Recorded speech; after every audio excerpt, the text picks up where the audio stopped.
Please speak to a wet mouth versus a dry mouth and the importance of a wet mouth. Well, as you can see, I think wet mouth is incredibly important.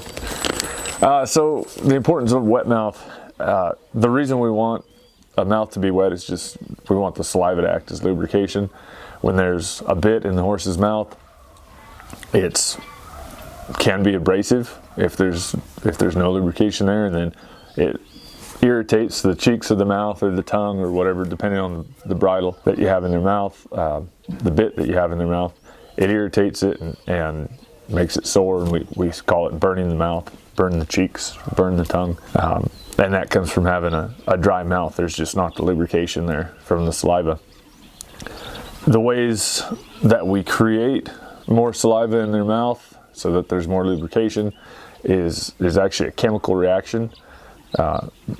There's a chemical reaction between iron and moisture and oxygen, and that chemical reaction causes the horse to salivate more.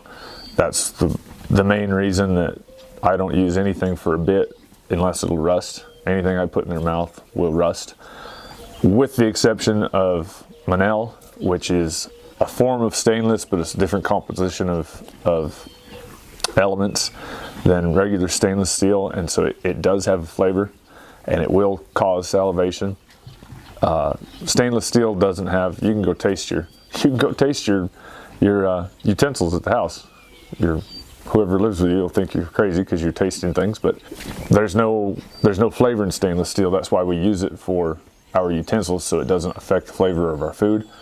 I grew up in a really eclectic family, and we had the old silver from long ago, somebody's grandparents, and we ate with actual silver, and it made your food taste funny. And when people came over to eat with us, they went, "This is weird, my fork has a flavor." Yeah, silver has a flavor. I was always excited to eat at somebody else's house when it just tasted like mac and cheese and not mac and cheese and silver. But stainless doesn't have any flavor, so it doesn't cause the horse to salivate, so I don't use that. Somebody asked me about titanium the other day, whether it has a flavor and causes the horse to salivate, and I don't think it does. But my main question is, who the heck is why are you using titanium for a bit? That doesn't make any sense to me, to use titanium. It's extremely expensive, and it's way stronger than you ever need a bit to be.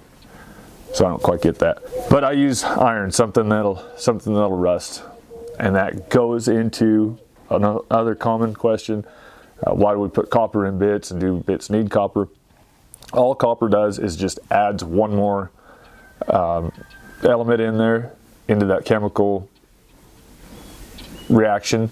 And so then it's the iron and the copper and the oxygen and the moisture. It's a different chemical reaction, but it's an even bigger chemical reaction, and it just causes more saliva. So if your bit doesn't have copper, that's not necessarily a bad thing, as long as it's made out of iron. But a lot of these modern steels that we use don't have as much iron in them as the older steel from days gone by, especially if it's steel that came from China. It doesn't have near as much iron in it, and so bit makers will put copper in there to just help the process out a little bit. I've got some old bits that are hand forged, and hand forged, anything that's forged has a lot more iron content in the steel, and they don't have copper because they don't need it. But some of these more modern bits with the newer steel that has less iron needs copper to help it, so it's just helping the chemical reaction. Again, if your bit doesn't have it, doesn't hurt anything, just as long as it's made out of something that'll rust. There's like rubber bits and plastic bits and rope bits and stuff like that. That's not something you need. With the rope bit though, I will mention a rope bit. I've got one. I don't need to use it very often, but every once in a while I use it. It's a big piece of cotton. It's a big piece of cotton rope with two rings like a snaffle bit, and it's just got cotton rope for a mouthpiece. I'll use that for a horse that doesn't want to salivate as much. You can dip it in salt water, you can dip it in sugar water, this sounds gross, but it works just fine. You can pee on it.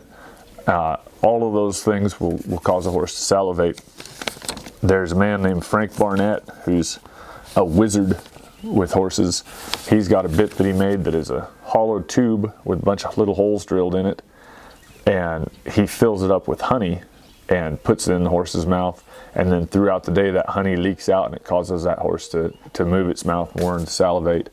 That's more for a lock-jawed horse. A horse that locks its jaw also won't salivate. But the honey or the cotton rope with either salt or urine or sugar water, any of those things work just fine. So that's that. For our next question. So much so to the Patreon crew, you guys are the reason we're able to do this and do the extra things and really do all the YouTube videos too. We wouldn't be able to make it work without you guys. So thank you so much. And any of the rest of you, you can jump on and watch any of these extra kind of things that we do on Patreon and see what's going on there. So check that out if you can.